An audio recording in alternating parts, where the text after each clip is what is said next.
Говорят, смех продлевает жизнь. Так давайте накуримся. Сервис моментальных покупок Hydra. Купи став всего в 2 клика. A dead drop is the act of hiding a packet of drugs for someone who can later come and pick it up. It's a classic sort of method of spycraft. You don't even have to meet or know the person. И маркетплейсов – это курьеры, операторы и владелец. Но более посвященные люди знают о таких, как химики и гроверы. Очевидно, что это... When I first went onto a Russian Darknet market and got into Hydra for the first time, what really struck me straight away was the visuals. Because the level of graphic design on the landing page for every single vendor's store was just so far beyond what had been achieved in the West. В ваших руках сосредоточена невероятная власть, дорогие мои зрители. И я научу вас этой властью пользоваться. There's no need for the new guys on the block to rely on drug trafficking gangs, the old routes, the old families, because they make their own drugs. I would say it's been like a bloodless coup. There has been a complete takeover of Russia's drug trade. Welcome to Deep Dive from the Global Initiative Against Transnational Organised Crime. I'm Jack Megan-Vickers, and this is Drugs, Dead Drops and the Battle over Russian Darknet Markets.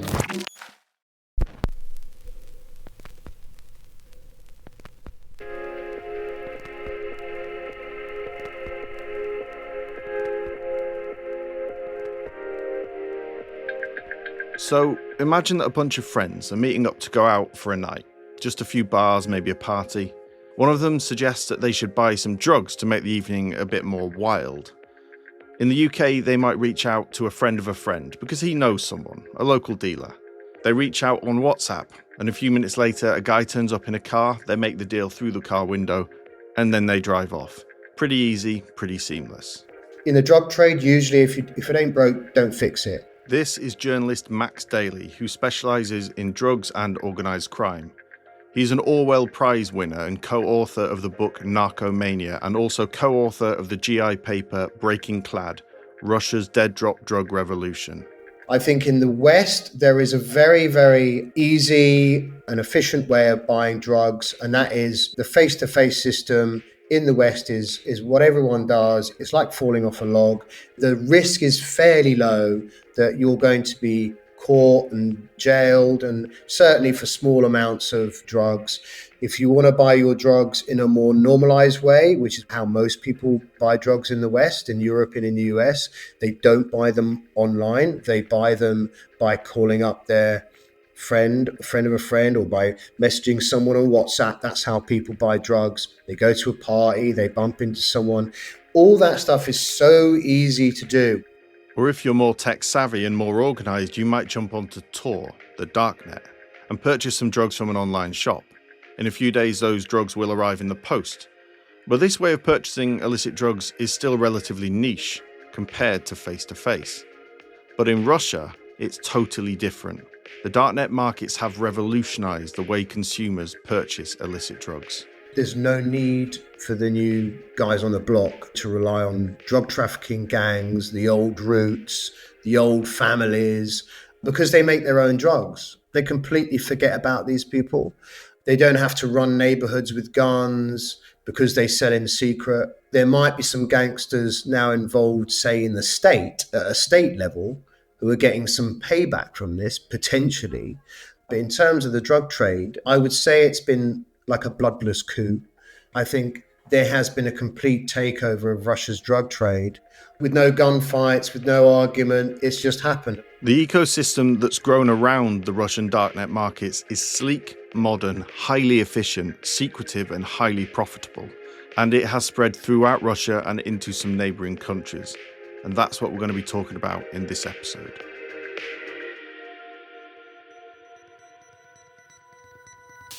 In April 2022, the German Federal Criminal Police and the US Justice Department announced that they'd seized a darknet marketplace called Hydra.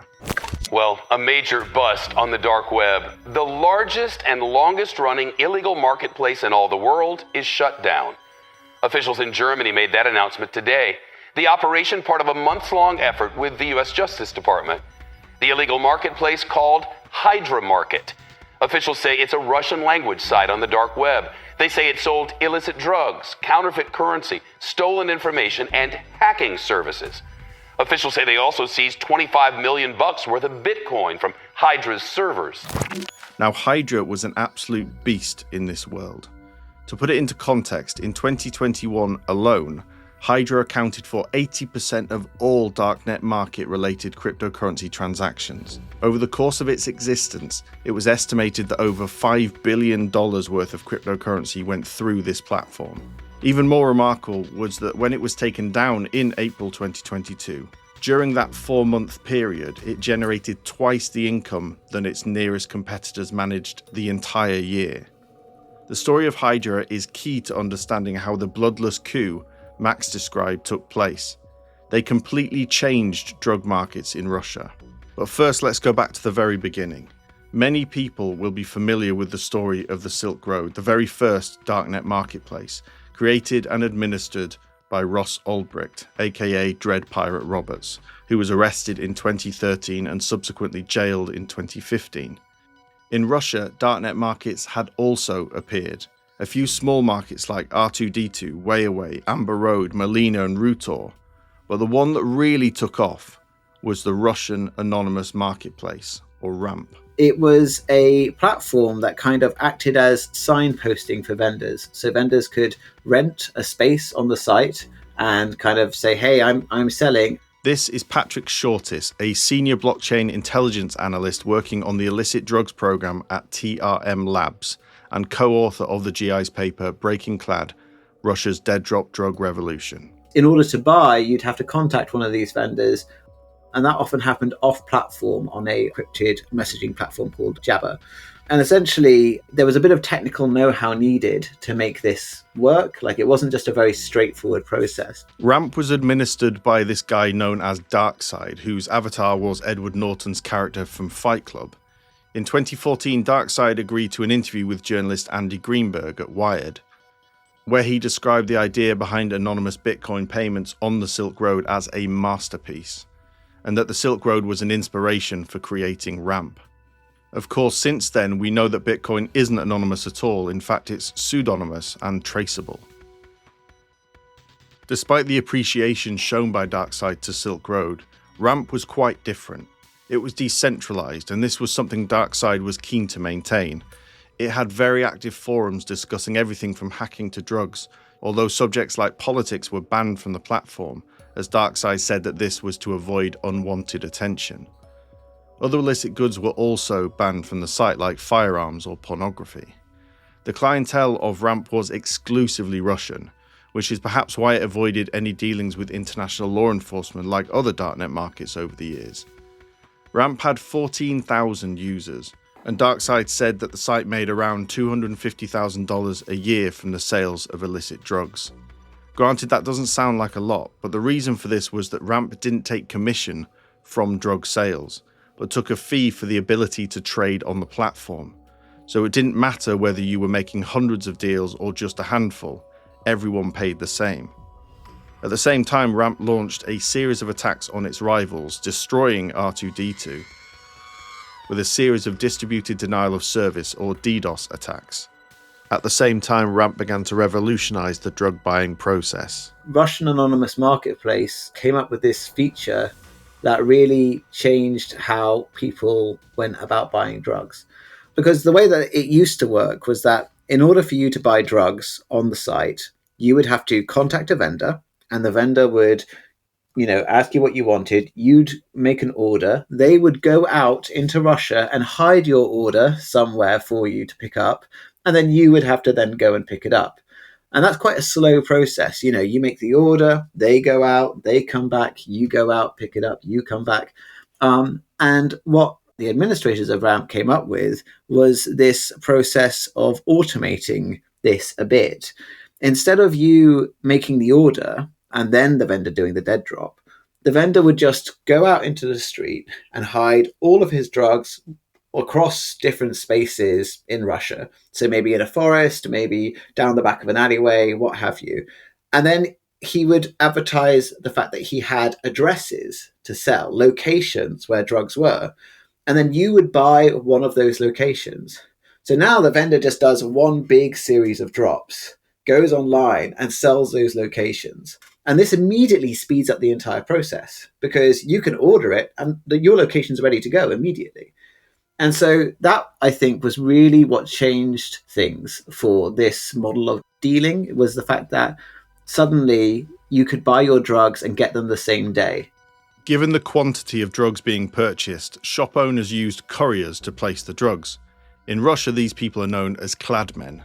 And to improve efficiency further, Ramp created training for these couriers and a kind of how-to guide or best practices on dead drops called the Cladman's Bible.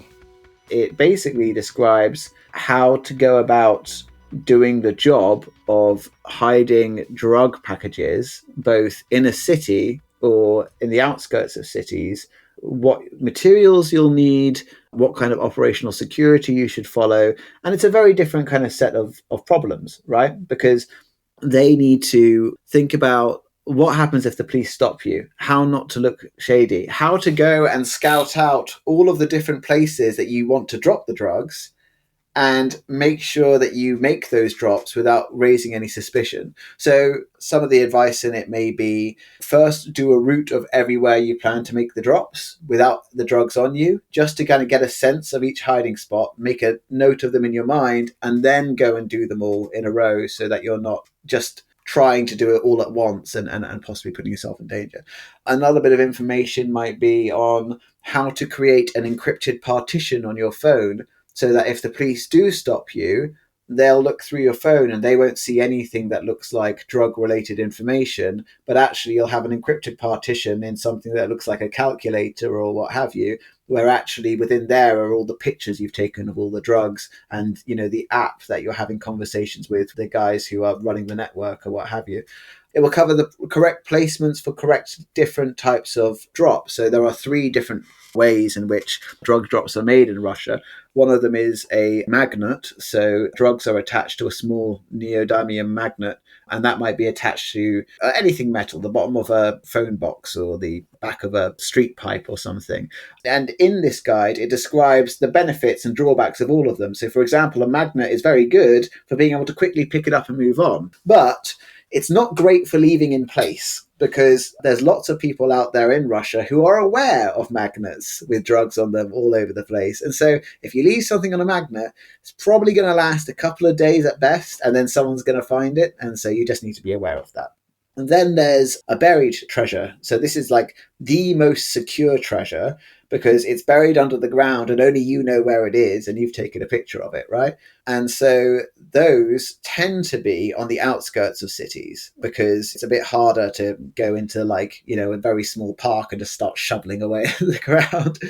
But there's usually forests on the outskirts of cities which people can go to, and those ones will last for ages in place. But they're a bit more annoying to get your customer to go to and find because the customers can dig like, you know, a couple of centimeters to the wrong space of where you've marked and not find it. And also, you know, it can be a little bit worrying going off into the woods with a big bag of drugs and hoping no one catches you.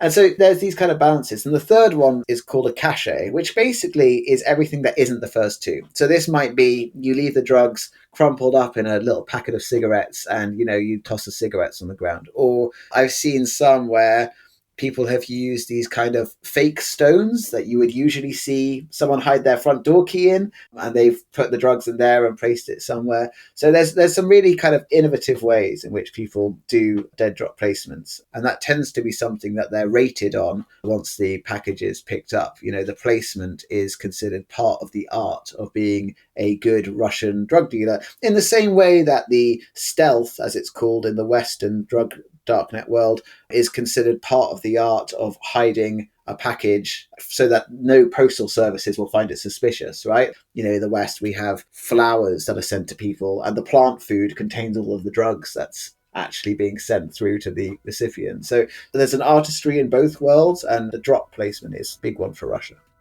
This level of innovation meant that by the end of 2015, Ramp was the top dog, destroying all competition other than 2 smaller markets, Way Away and Legal RCs.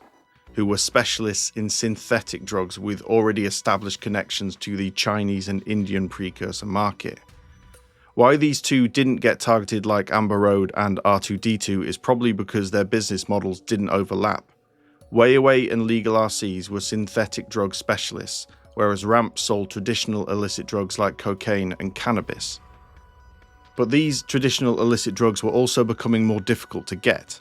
According to Lenta.ru's detailed investigation, first international sanctions against Russia after the annexation of Crimea in 2014, followed by the arrest of two of the most powerful people within Russian cross-border illicit trade in 2016, Dmitry Mikhailchenko and Igor Havronov.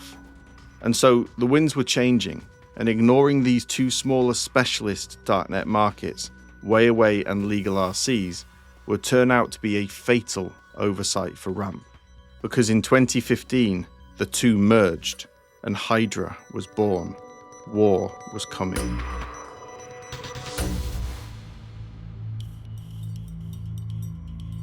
As Hydra emerged, it embarked on a three-pronged assault on Ramp: marketing, poaching, and cyber attacks. We'll come to the marketing later, but first let's look at the poaching side of Hydra's approach. They targeted Ramp through the sellers themselves by poaching sellers from their rival. And one such example of this have been mentioned on this podcast series before, Himprom. We did an episode on drug use on the front line in the war in Ukraine, and the organised criminal group known as Himprom were at the forefront of the supply. Now, Himprom were heavily involved in the darknet markets. Indeed, they were a pawn in the war between Ramp and Hydra. As Hydra was trying to persuade shops to move from Ramp across to its platform, Ramp retaliated by offering more favourable conditions but for exclusivity. But Himprom, one of the largest synthetic drug producers and suppliers, refused and did business on both platforms. At the time, according to Irina Volk, a representative of the Russian Ministry of Internal Affairs, Himprom had an annual turnover of 2 billion rubles, which is around $18 million, and operated in 10 Russian regions.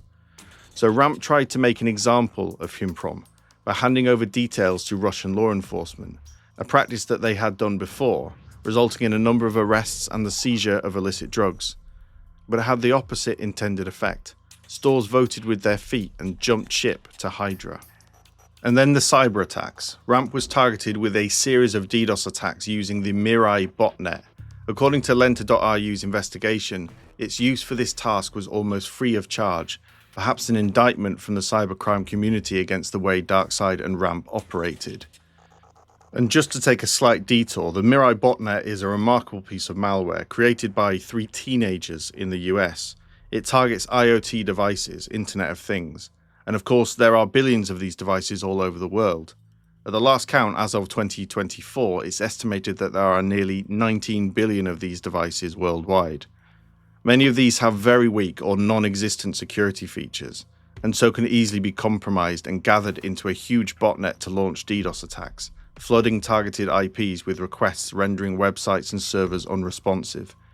And just to make matters even more extreme, if an IoT device is compromised, the Mirai botnet can then also infect any other device connected to that same network.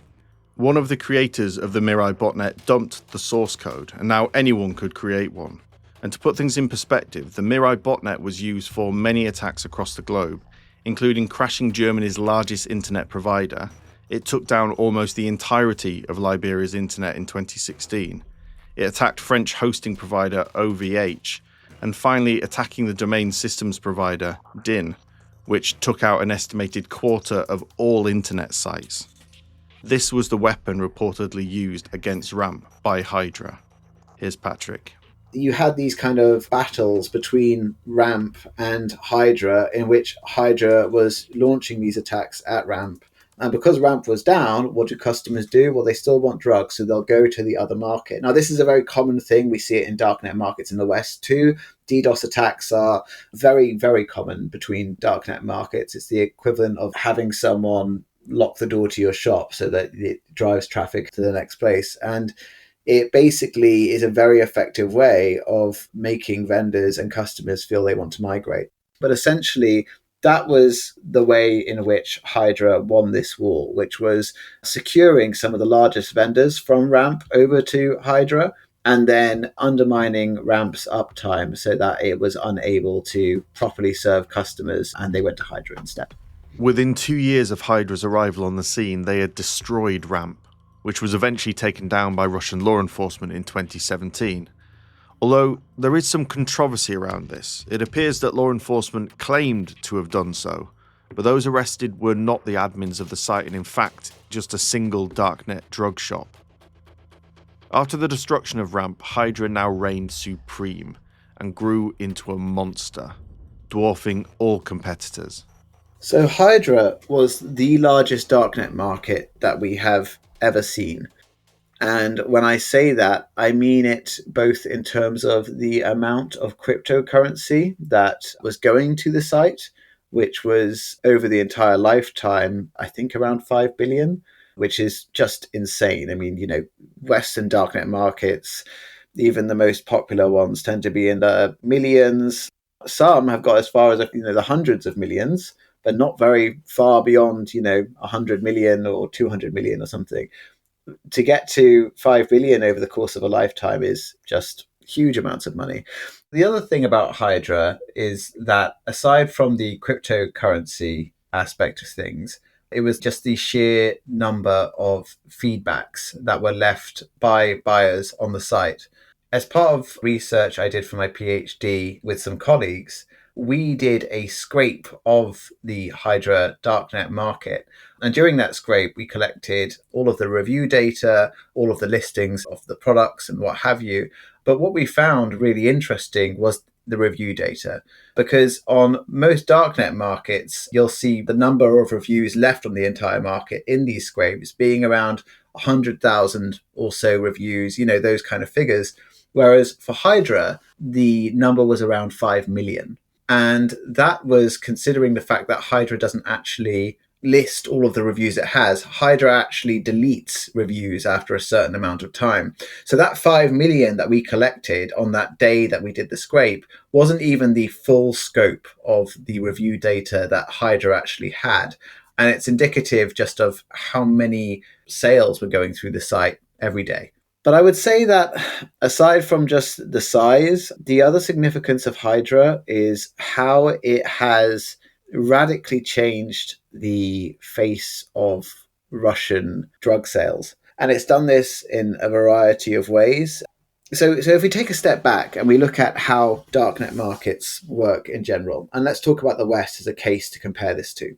In the West, Darknet markets exist in an environment of multiple different services. So to use a Darknet market, you're probably going to have to rely on one of these services or choose to use one of these services in the course of doing business. So this might be, for example, some legal services like a Bitcoin exchange, right? You're going to need to buy your Bitcoin and move it to a Darknet market. It might be a news site so that you know which Darknet markets are currently exit scamming or which ones are being closed by police and which ones have some good security features. It might be a drug testing service. There are drug testing services that allow you to send in samples of drugs and have them tested.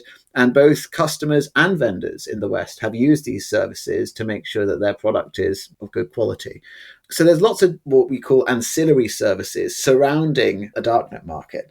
And another popular one is a forum where people can talk about which vendors are good, which vendors are bad, talk about new technologies or concerns they have, about law enforcement arrests, that kind of thing. Whereas on the Western environment, all of these services are separate to the actual Darknet market. It used to be that Darknet markets also had a forum when they first started, but now they don't even bother with that. It's just the market and it exists in this world of other services. In Hydra, they combined all of those services into one platform. Hydra had things like a drug testing service where they would do mystery buys and test the product. They apparently had a doctor service, trained medical professionals who would talk to customers if they were having an overdose or if there was some issue with the drugs they'd purchased. They also created a school of Kladmen, almost like an apprenticeship scheme. You would basically join and they would talk to you about the various aspects of becoming a courier in a drug vending network and the kind of things you had to learn, the kind of things you should be aware of. And then they would put you on an apprentice program with a Darknet market store that they knew was one of their top stores and guarantee you a job provided that you engage with all the training. So it wasn't just a darknet market, so just an absolute mega mart, the Walmart of the darknet. One of Hydra's successor markets, Mega, has a mascot called Moriarty, who we'll come to shortly. But in one of his wonderfully produced videos, he retells the story of the history of Hydra, in which he described it as a drug supermarket on the Darknet, and that the forums that came before it were prehistoric. You see, alongside drugs, Hydra also offered other services, such as ransomware as a service, hacking services, fraudulent identification documents, stolen data, counterfeit currency, and so on. And that is one of the main reasons Hydra was targeted by German and US agencies, its money laundering capabilities, where it offered things like a Bitcoin bank mixer. According to the US Department of Justice's indictment, these services were so popular that other cybercriminals like ransomware operators would set up fake vendor accounts or use compromised accounts just to get access to this laundering service so they could cash out their illicit gains. And as we heard from Patrick, over the course of its lifetime, Hydra processed about $5.2 billion worth of transactions. And before COVID hit, they had plans to expand globally. But in 2022, US and German law enforcement took down Hydra. German police seized its servers and confiscated 23 million euros worth of Bitcoin. Interestingly, police said that there were 17 million customers and 19,000 vendors registered on the site. Now, if we fast forward to December 2024, a man named Stanislav Moiseev, claimed by Russian law enforcement to be the founder of Hydra, was sentenced to life in prison alongside 15 others who were given varying sentences of between 8 and 23 years. But again, like we saw with Ramp, Lenta.ru reported that those proclaimed to be the admins of Hydra were in fact just a darknet drug shop called Hydra, which operated on the Hydra marketplace, not the admins. But the story doesn't end here. Hydra had completely changed the game. With the fall of Hydra, as befitting the name, when one head is cut off, two more sprouted in its place, as the darknet market landscape servicing Russia fragmented. Which brings us to today. No one market has reached the monopolistic levels of Hydra, but new darknet markets such as Mega, Blacksprut, OMG, and Kraken have certainly picked up the baton. Visually, Hydra was nothing like the darknet markets in the West, which are kind of basic looking. These sites look really good, highly stylized and user-friendly, with shops that seem to really care about the brand image, albeit those brands are often taken from some Western sources. So there was this one that called itself Pokemon Go, and rather appropriately used the character Psyduck as one of their main characters. Then you had the more obscure things like Wagon Wheel Chocolate Snack. You had the Jon Snow shop, which showed the Game of Thrones character Jon Snow with white powder on the end of his nose. You had Batman, Google, Elon Musk, DuckTales, Johnny Bravo, Mike Tyson, Bayard, Scooby-Doo, even one named after President Putin. But my particular favourite was the shop named after the cartoon Pinky and the Brain.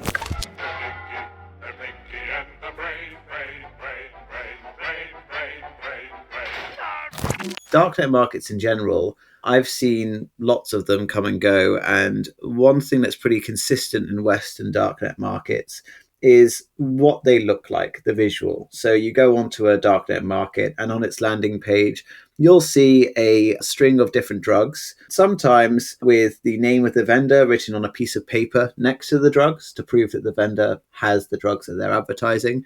And it's a pretty straightforward e-commerce market, not a lot of great visuals necessarily, and it's pretty standard stuff.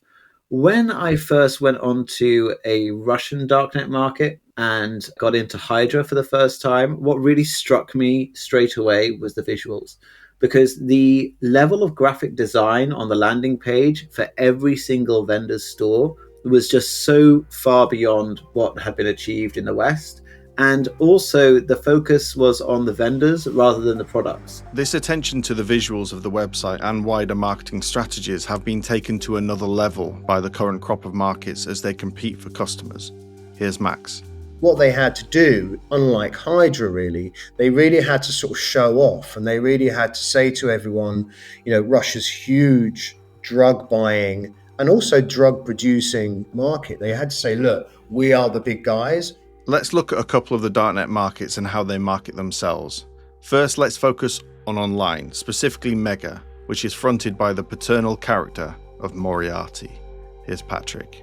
One of them where Moriarty kind of talks a lot about the film Limitless. For those of you who remember, this is a film about a man who gets given a drug that allows you to access all parts of your brain and become super, super intelligent and turn into a mini superhuman and live his best life.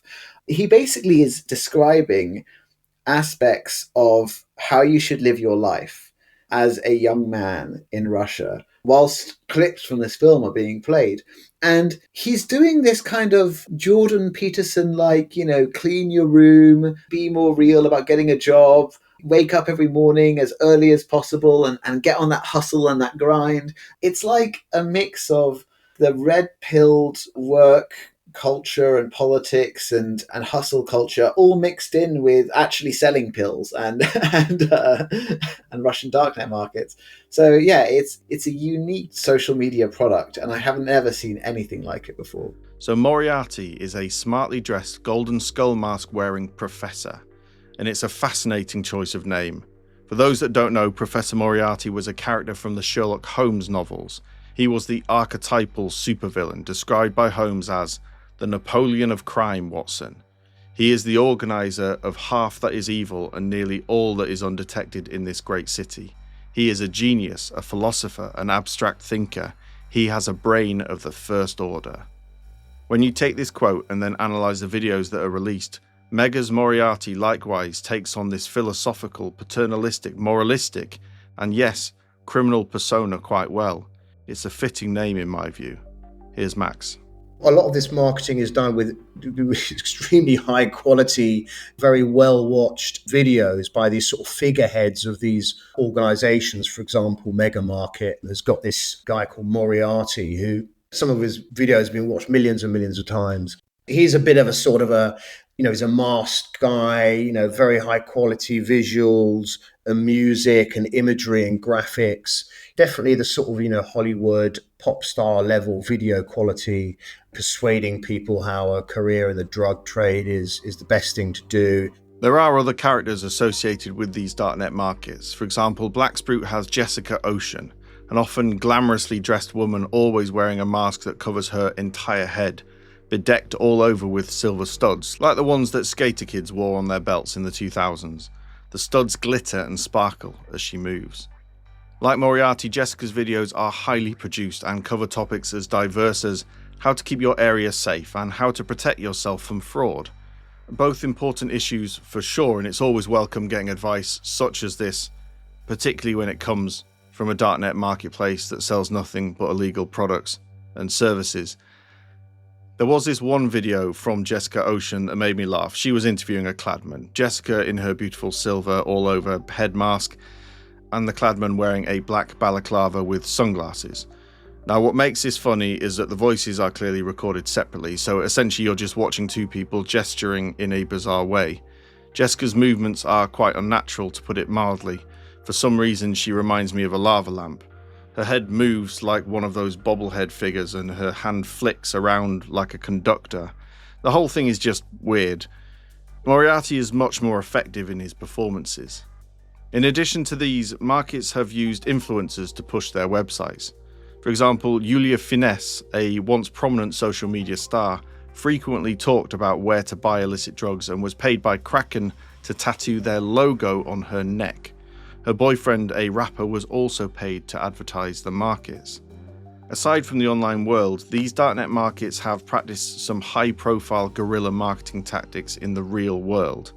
For example, Hydra was taken down in April 2022. Just a few months later, in December of that same year, Kraken, like Hydra, choosing a mythical beast as their name and a market clearly trying to emulate the look of Hydra, and when you look at their logo you can see the similarities. Anyway, a black bus with the Kraken logo on it was left sprawled across a couple of lanes of the new Arbat Avenue in Moscow. Now this is a major street. It takes you right into the heart of the city. Here's Patrick. There have been a lot of these publicity stunts. They're kind of guerrilla marketing events. You mentioned the bus that was plastered across 2 lanes of traffic with Kraken emblazoned across it. We've also seen recently outside the Duma, they released a balloon with a banner for Kraken Market with a QR code underneath it. So it was just flying over Red Square. And we've also seen billboards. There was one for Blacksprut Market showing its mascot Jessica Ocean next to a gas station somewhere. We've had sometimes a van with speakers in it blasting music with the market and a QR code written on the side.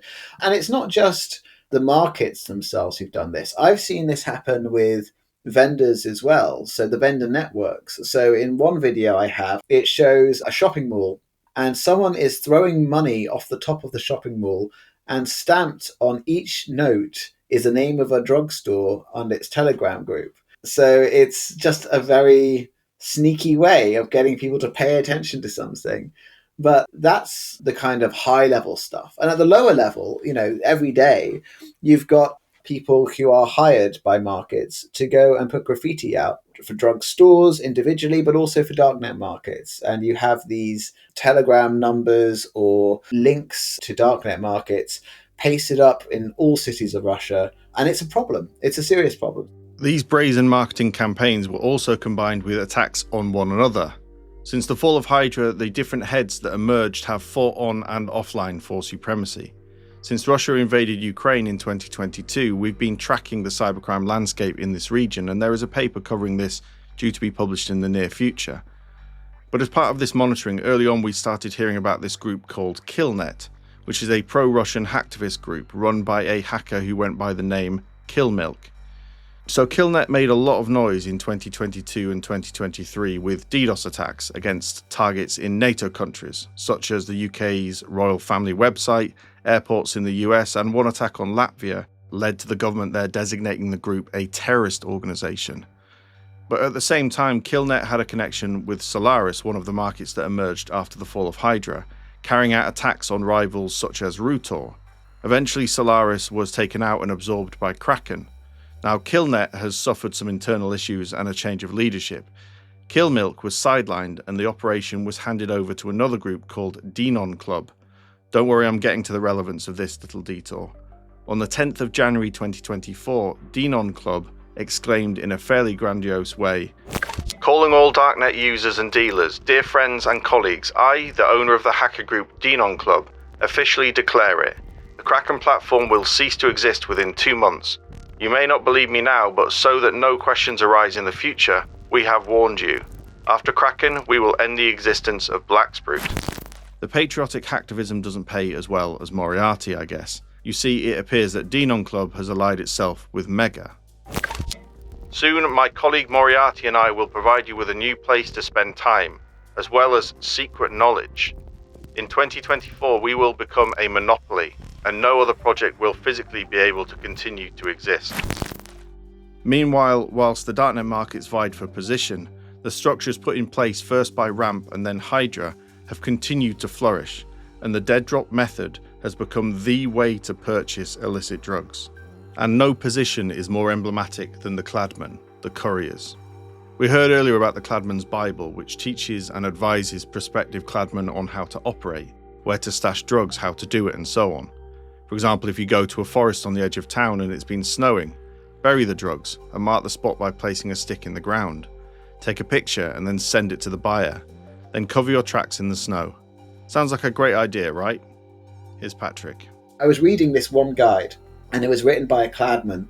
He was addressing his fellow Kladman. He was saying, a lot of you think you're really smart because in the winter, you do this thing where you'll attach your little amount of drugs to a stick, and you'll go into the forest and you'll just stick the stick in the ground so it looks like a little shrub that's poking out. And on the bottom of it is the drug packets, and it's very easy to take a photo. The snow hides everything else. It's great, right? The problem is that a lot of you use the same sticks. And so me and my friend went into the forest this week and we just started pulling on every stick we could see. And this is what we found. And he shows this picture with this big bunch of sticks with lots of little drug packages on the bottom of them. And he's like, we just basically took, say, about 11 or 12 drops just by pulling on sticks. It's like, so you think you're being innovative and you're not being innovative. You're being an idiot. Patrick shared a video from Mega, and there was one vendor who was advertising Kladmen job opportunities. These adverts included the terms and so on, but what was most interesting was the reviews from people that had taken up the opportunity. All of them were from March 2024, and there were at least 10 people who had responded. And this is just one store of thousands across the marketplaces. I would put the number somewhere between 4,000 and 5,000 different vendor shops. And when I say a vendor shop, I mean 4,000 or 5,000 networks of people where there is someone at the top who is managing the whole process. There is somehow some drug supply going on, whether that's imported or produced. And then there are drug runners who are couriers and people who are storing drugs, who are out in different cities in Russia going and delivering packages. All of that, those job roles, are all under one store. And there are 4,000 to 5,000 stores. I hopped onto one of these Darknet sites and found an advert from the questionably named Gangbang Shop, offering work as a Kladmen. To get the position, you had to pay for the pleasure. This down payment was 3,000 rubles, which is around $30. But not everyone has the money to pay, so they're required to share something that is, in my opinion, far more valuable: their personal details. Here's Max. The shops don't know who the couriers are, the couriers don't know who the wholesalers are, all this kind of business. But where that anonymization disappears is sometimes when a courier wants to join a shop and they don't have, say, whatever it is, 20 quid, 50 quid deposit that they have to give before they start the job. If they have literally no money whatsoever, so it's obviously all the poorest couriers who have to do this, they have to provide their passport, their ID details to the shop by way of a deposit. So if they mess up or the shop wants to get hold of them, it's that much easier for the shop and its thugs to track them down if they've got the photo and the name and address and all this stuff. In Max and Patrick's report, Breaking Clad, they interviewed a shop owner who had a store on Hydra before moving to Telegram and now Kraken. He told me that he operated in 2 cities in Russia. He employed 40 cladmen, so that's 40 couriers. He had 3 warehouses. So those are the warehouses is the place where the produced drugs, the drugs that they buy off the producers, are stored in big amounts, and then they are then portioned out to go to the couriers who then lay them out in various parts of the city. He also had this interesting character that he described as a mentor, but you could also describe as Fagin. So he was basically someone whose job was to train up the couriers as to how to properly dead drop drugs, what materials to use, where to do it, what not to do. That was quite a key person in his organization. It also meant that he never had any contact with the couriers himself. So there are thousands of these shops. Obviously, each shop will vary massively in scale, but we're potentially looking at a huge workforce of Kladmen across Russia. And it illustrates the size of this market and the potential opportunities for those willing to take it. In 2022, when Russian forces surrounded the city of Mariupol in Ukraine and battered the city and those living in it, basic necessities were scarce, but drugs still found their way in. Almost immediately, you were getting Russian soldiers buying dead drop drugs, using Telegram, buying stimulants and cannabis, online shops, alerting people that there were drugs to be bought. They were advertising for Kladmen, advertising for producers, making special offers for new subscribers. Even though there were problems with access to necessities such as water at the time in places like Mariupol, Kherson, you were getting ample supplies via the Darknet dead drop system of mephedrone and alpha PVP. Now, who makes up the couriers is an interesting question. In November last year in Apatiti, right in the very north of Russia near the border with Finland and Norway, 3 people were arrested, 2 of which were just 17. These were Kladmen. They'd taken a large cache of drugs and split them into 32 smaller packages and distributed them around the town. Because of the age of 2 of the defendants, term limits are limited to a maximum of 10 years. And according to a Russian lawyer interviewed by the GI who specializes in representing those arrested on drug offenses, most couriers are aged between 18 and 25.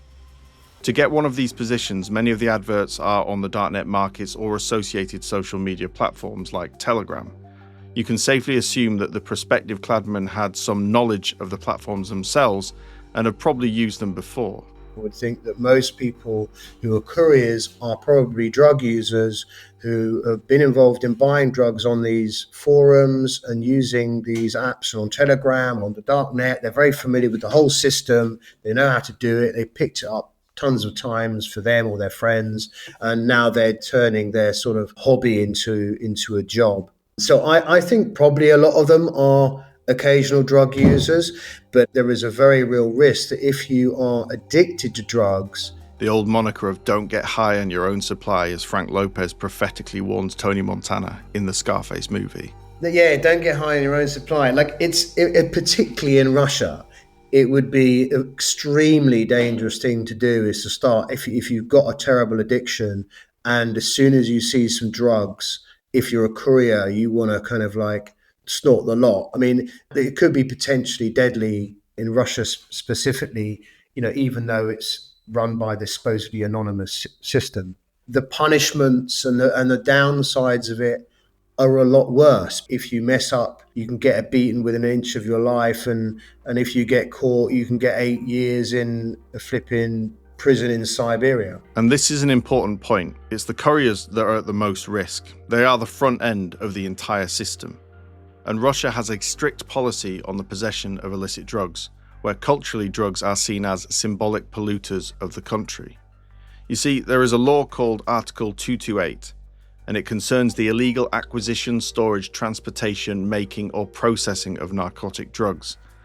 And then 228.1, which covers the illegal making, sale or sending of narcotic drugs. According to the law, depending on the level of the crime committed, a person can be sent to jail for up to 20 years. But as we heard earlier with the recent sentencing of the founder of Hydra, sentences can actually be much higher. So for those that are caught, who in the context of the Darknet markets are usually Kladmen, they can get heavy sentences, or they could join the army and fight in Ukraine. Recent legislation passed in Russia has closed a loophole that limited the enlistment of suspected criminals or convicts, although we know that the Wagner Group have already heavily recruited from prisons. According to the numbers from 2018 acquired by Lenta.ru, over 40% of those convicted under Article 228 are between 18 and 29. The majority get between 3 to 5 years.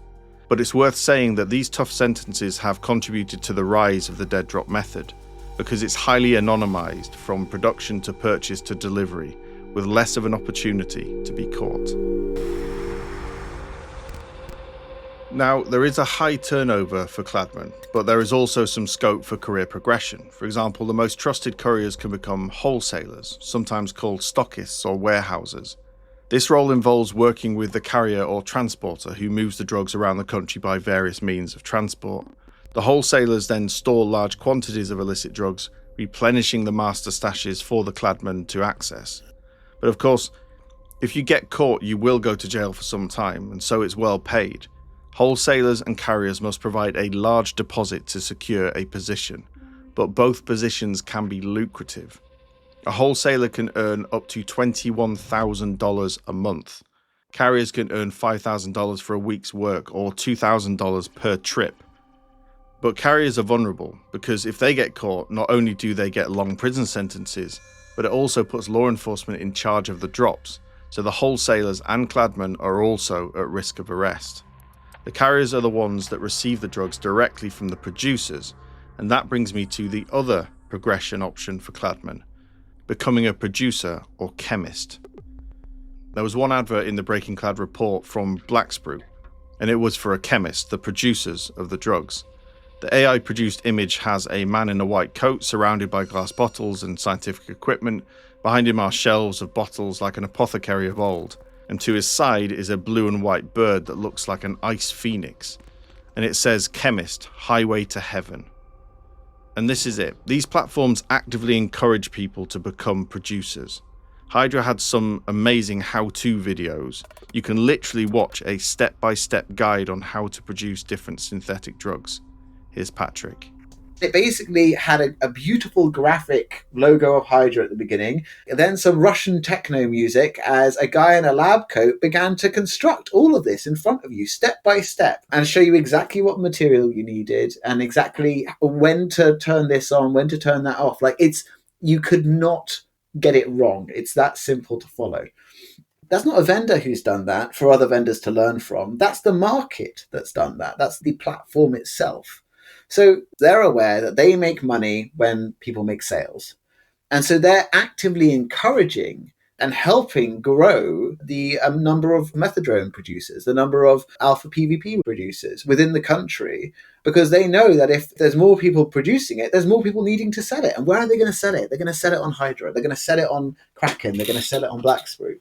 And so I actually think that it's a really rare case where we're seeing darknet markets really affecting the drug appetites of an entire nation or an entire region. This encouragement and push to create more and more producers has helped push synthetic drugs further and further into Russia, even into the most remote parts like Siberia. Markets have dedicated spaces on their sites to purchase equipment and precursors. They have production forums and even consultations with producers to learn how to set up a lab. Prospective producers can even buy precursor kits, which allow people to quickly create drugs and sell them to a network for profit. They also provide testing services so that producers can be certified, just like Hydra used to do. These markets have legitimately driven consumption by democratizing the production of synthetics. And then, other than the shop owner, you have the most important position, the shop operators. According to one advert, they are the key employee of the shop. They are the operational managers and work purely online and are well paid for their services. They deal with orders, locations, recruit cladmen and direct the couriers to the master stashes. And they sometimes help cladmen who were caught by law enforcement. One former operator who spoke to the GI worked for a shop that sold methadone, methadone and alpha PvP, as well as cocaine. He said that one of the shop's best cladmen was arrested, and so they helped to sort out a bribe to get the courier released. Alongside all of this, they also dealt with customer disputes. And so, what if you do have an issue with your order, like you couldn't find it? Well, these sites, of course, offer complaint services. I jumped onto one of these marketplaces and had a look through some of the complaints. First, there was one complaint about a store that was accused of not actually depositing the drugs. The store sells empty addresses. The second purchase is also not successful. The treasure was not laid. It has no connection with the Kladmen. A second complaint has been opened. He cannot specify the place and a photo of the treasure. The information that is attached to the order is not enough. The store does not conduct fair business. I ask you to return 50% of the purchase price. But most of the decisions seem to fall in favour of the stores. The store violated the rules by selling another substance instead of the purchased one. According to the evidence provided, both the courier and the store admitted their mistake. The store employee even asked me to request a refund. But today I saw that the dispute was closed in favour of the store. The moderator acted unfairly. I ask you to reconsider this decision. Honestly, if you were able to conduct some word frequency analysis on these forums, I bet one of the top phrases would be something like, "I do not agree with the moderator's decision. Here's Patrick." If you look at what customers say about their experiences on darknet markets, they will often report that most disputes go the way of the seller rather than the way of the customer. So let's say I don't find the package that I've been promised and I go into the platform, then the marketplace is meant to look at the seller, what their trust score is, and then look at me as a customer and assess, okay, who's telling the truth here? The difficult thing here is that I'm unlikely to have as much of a trust score as the seller. So this seller, this network has handled, I think some of them are in the high hundreds of thousands of sales, right? So, they've handled so many sales, whereas I have only made 2 purchases on the site. So what's more likely, that this well-oiled drug selling machine is lying, or that some guy is just trying to get lucky, take his drugs and then say, oh, I didn't find them, I want my money back? That's part of this, which is that, there's more data on the side of the seller than there is on the customer. But that's one explanation for it. The other explanation for it is that the darknet markets themselves, like Kraken and Blacksprut, are charging the vendors rent to be on their platform. But they also want to retain the top vendors. They want to retain the ones who are doing the most business, because that's how they drive customers to their site. And so it may be that there's just a certain amount of you scratch my back, I scratch yours, and they just side against the customer anyway. But yes, essentially the review system is not perfect. And that brings me to the dead drop locations themselves. Now, we've already heard about the Cladmen's Bible, a document that describes essentially how to do the job well, including pictures of example hiding places and the pros and cons of each, how not to get caught, how to dress, and so on. But the problem is, if I know this, then I can guarantee that many others in Russia, much more familiar with this dead drop method of dealing, are as well. Have a listen to this complaint, which starts with an expected line. I do not agree with the moderator's decision. I made an order on the Kraken site, arrived at the place, immediately saw the difference in photos from afar, took a photo before the start of the search, opened a dispute, sent a photo to the store with a description of the problem. The store invited a moderator referring to the fact that I did not search well, and the treasure should be in place. And how can you search well in a wall? There is only a hole and bricks. Then made a decision in favour of the store. I do not agree with this decision because the treasure was stolen by someone, and the place was touched before me. Indeed, what if someone is watching the Kladmen, maybe even following them, watching where they stashed the treasures? Well, that is a real problem, and these sneaky individuals have a name. They're known as seagulls. Here's Patrick. People who are aware of the trade but don't have the money or don't have the inclination to actually go and buy drugs this way. So they just go out into the streets and they try and find people's drops without having to pay. And so they'll go and look in all of the normal places like windowsills and what have you. They'll go into the forest and see if anyone's making drops and try and follow them around. One complaint talked about how the Kladmen had placed the drugs inside a wall. The purchaser couldn't find it on the first attempt, so went back armed with a hammer and started hammering into the wall. This was the exterior of a tower block. Well, that story you've just told is actually, emblematic of a problem this creates. That is true in the Russian context and not true in the West, because people are going out and they're placing drugs in public, right? And there's all sorts of risks to going out and placing drugs in public. It's not like in the West where it's coming to someone's house and it's in a package and it's got their name on it, so it's very unlikely anyone else is going to open it. These drugs can be found by dogs and pets and kids and whatever. But also, if there's a problem with the delivery, someone can end up doing damage, like you've just described, hammering into a wall to find a package. But being a seagull is a risky game, because if you get caught, you will likely get a visit from a sportsman. So the thing is about darknet marketplaces, the idea around them, at least initially, was a place where users could safely get hold of their drugs, reducing the risk of violence against customers and users that surrounds the illicit drug trade. Indeed, some academic papers at the time described the Silk Road as a paradigm-shifting criminal innovation, and a massive, relatively safe worldwide market for drug dealers who sold there. But unfortunately, even the Silk Road, with all its libertarian ideals, could not avoid violence. Ulbricht himself ordered the murder of a Silk Road moderator who he believed had turned on him, a death which was faked by US law enforcement. The whole Silk Road case got very messy towards the end. A number of US agents were caught up in a scandal over stealing Bitcoin from the site. But it's been over a decade now since Silk Road collapsed. Today in Russia, where the markets are much more sophisticated and make a lot more money, violence is also quite prevalent, and it comes in the shape of a position known as sportsman. Now, these toughs have long been associated with organised crime in Russia. Often recruited from gyms, they comprise wrestlers, weightlifters, boxers and martial artists, hence the nickname. For the darknet marketplaces, shops advertise for these positions. Some claim to have dedicated teams specifically for their shop. Some freelance sportsmen offer their services on Rutor or Telegram. Sportsmen work under the guidance of shop operators. An advert from Mega, which you can find in Max and Patrick's report Breaking Clad, shows an AI-generated picture that looks like something from the Street Fighter video game, with a caption saying that they are looking for athletic punishers to join our team for the punishment of guilty couriers. and that the job is suitable as a part-time job with a smiley face emoji. One job can get you between 15 and 50,000 rubles. That's about 150 to 500 US dollars. They are people whose job it is to make sure that everyone who is in the network has a sense of fear about their job.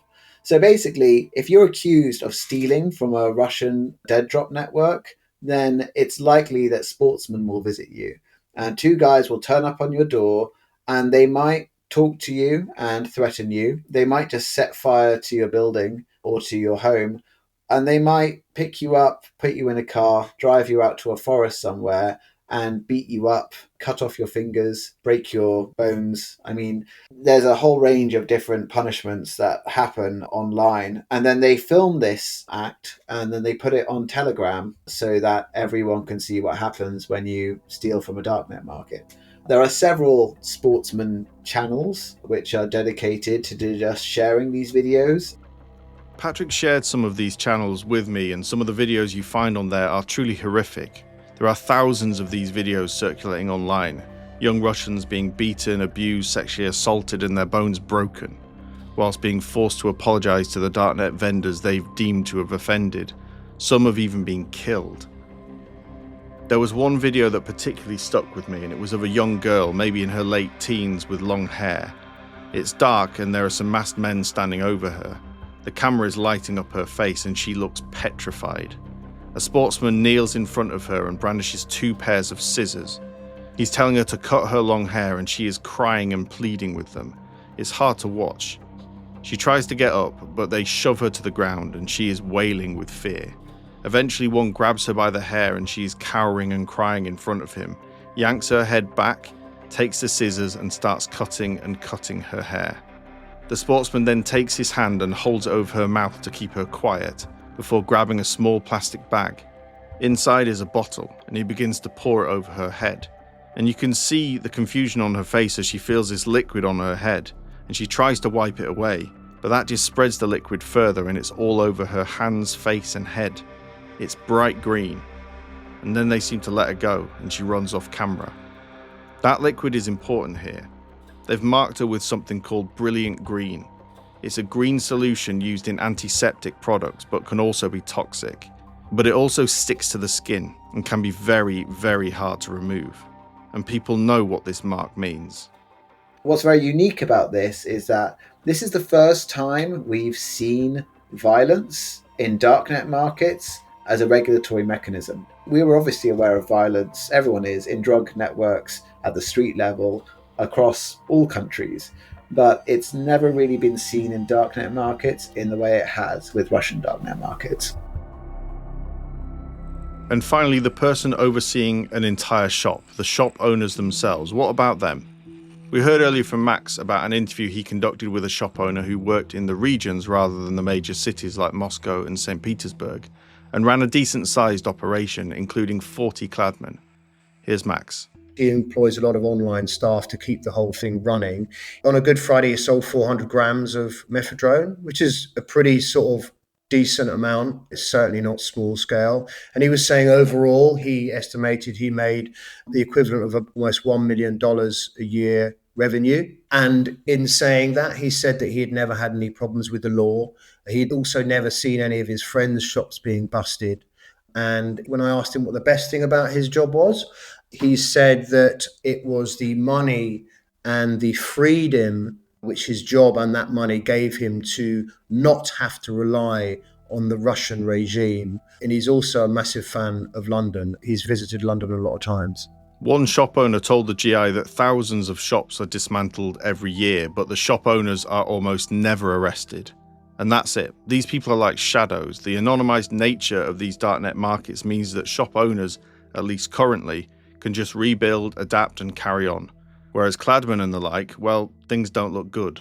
The low-hanging fruit will always get picked up. Police in Russia, in Georgia, in Kazakhstan, a lot of the countries which are operating this Russian drug dealing model, they're all getting wise to the dead drop system. They know the usual places that people dead drop, so they hang around there and lay traps for people. So they're getting pretty good in picking up the young amateur couriers and slinging them in jail, obviously sometimes to get carted off to die on the front line in Ukraine. There's a lot of quite big drug seizures, a lot of wholesale level methadone seizures, not just picking up the little kids with the methadone. So things are being done, but there is definitely evidence to show that none of the big shops and none of the big platforms have been got into by the Russian authorities. So how have Russian law enforcement responded to this illicit market? Well, there was this one story from a small village called Obukovets in Leningrad Oblast, not too far away from St. Petersburg. In 2019, police acting on intelligence about a string of car thefts raided an address and found 3 tons of the synthetic drug alpha PVP and seized a lot of precursors capable of producing another 6.5 tons. The man behind it was sentenced to life in prison. His 3 accomplices were given between 17 and 20 years for their part. That case was interesting. I think it shows that there was a drug lab found. So these criminals who were involved in stolen cars were also involved at one stage of the drug industry, i.e. production. That's not surprising that there will be a group who will be good at stealing cars, but they'll also have someone who knows how to make methadone. So they'll have a little methadone lab going on as well in the sort of the back room of the stolen car lot or whatever it might be. They'll know their shop that they sell those drugs to, but they'll just be sort of like a bit part player in a much, much bigger edifice that's going on behind them. Obviously, this is just one case, but law enforcement essentially stumbled upon this production lab. But what about the wider discussion and action against this illicit market? Some of you may have heard of Ekaterina Mizulina, the head of the Safe Internet League, one of those banal names that governments use across the world to actually mean censorship. Mizulina seems to scour social media for things she dislikes and then calls them out publicly, sometimes threatening people with military service in the process. Remember I mentioned that social media influencer, Yulia Finesse? Well, the Safe Internet League reported her to the authorities and she was arrested in 2023. And this is where Moriarty from Mega returns to our story, because he was involved in a very public spat with Mizulina. In one typically well-produced video, he congratulated her for helping to draw attention to Mega, and then goes on to explain why her campaign against Mega and other darknet markets will fail, including highlighting the good they do through their medical services. There was even one video shared by Mizulina which showed a huge bunch of flowers, allegedly sent to her by Moriarty. She, with the help of 2 men, as the bunch was that large, subsequently threw them in a skip before saying, "I don't accept flowers from enemies of Russia." It's worth noting that currently none of the major markets have been shut down by Russian law enforcement. So the question is why? There is no doubt that the overt marketing and increased consumption of illicit drugs will not please state officials at all. Here's Patrick. You do have aspects of the Russian government debating this stuff and coming out and saying, this is bad and we need to do something about it. What's unclear is what can they do about it? Because these markets are extremely wealthy. And it's not just the markets who are doing these paid promotions. It's individuals who are seeing an opportunity to make money and engaging in a bit of entrepreneurship and saying to a market, hey, I reckon I could do a big publicity stunt for you. Would you pay me to do it? And what have you? And so it's hard to see how you solve for that problem, given how widespread it is and how much money is accessible for doing a publicity stunt like that. In November last year, officials within the State Duma raised concerns around methadone specifically, seeking more stringent measures to combat drug trafficking and education for young people about the dangers of drugs and drug addiction. Another official suggested that all Russians need to be tested for drugs, starting with government employees, before going on to suggest that law enforcement need to focus on the producers and the shop owners, not just the Kladmen. And finally, Deputy Chairman of the State Duma Committee on Health Protection, Alexei Kurini, said that this is a state problem and it should be addressed by the government using all available resources. And this is certainly an uphill task. According to Lenta.ru, who did another investigation into the methadone market, they reported that across 15 cities in Russia, production is estimated at 40 to 60 tons per year. And finally, tackling the darknet markets could also be tricky because, according to one journalist interviewed, the infrastructure behind the darknet markets is located outside of Russia. In the case of the takedown of Hydra, those servers were located in Germany, which means without international law enforcement collaboration, that is a difficult issue to solve in the current geopolitical climate. Here's Max.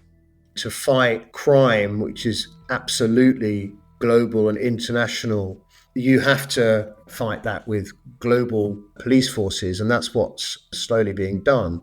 And you're right, Russia it's isolated economically, but it's also isolated in terms of law enforcement because it doesn't have the ability to reach out to other countries and get help with tackling this particular iteration of organized crime. So it really is sort of trying to fight it with two hands tied behind its back. The lack of technical expertise within the police and government compared to the people running these things, which I suppose they're probably more likely to come from the hacking community. So they're going to be more like sort of people with their brains all over computers and cyber and technology, rather than your better known Russian thuggery and organized criminals, the Vori and the thieves in law.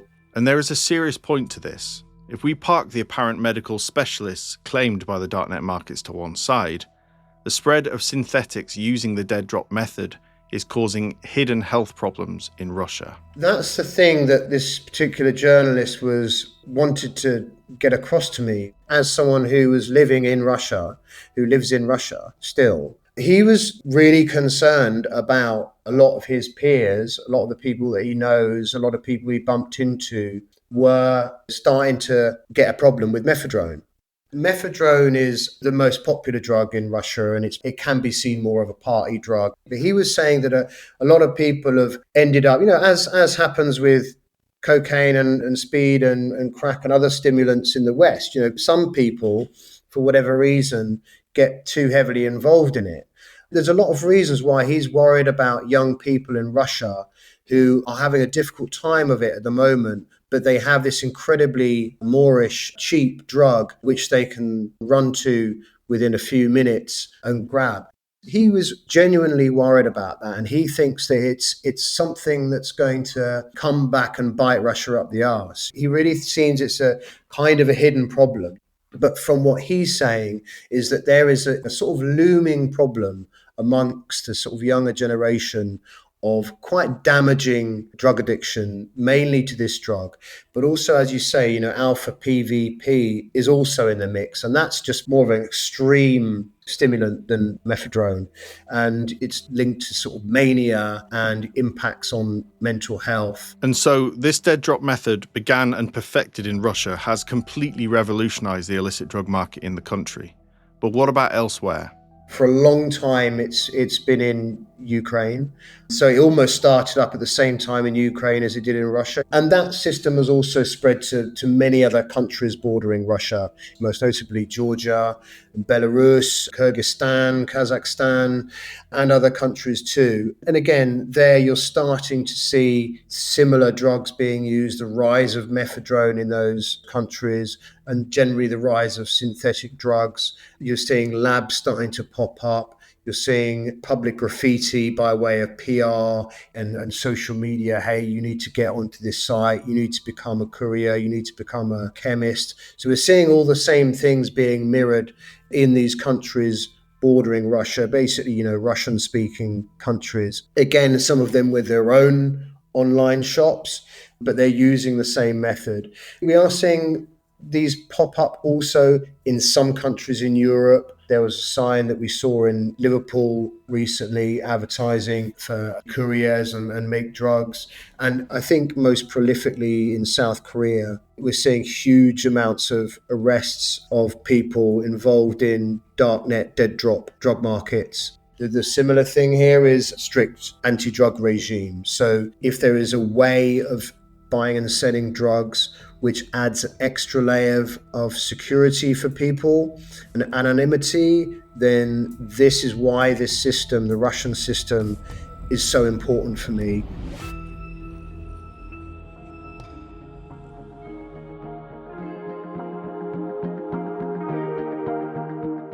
That's it for this episode of Deep Dive. I'd like to thank Max and Patrick for speaking to me.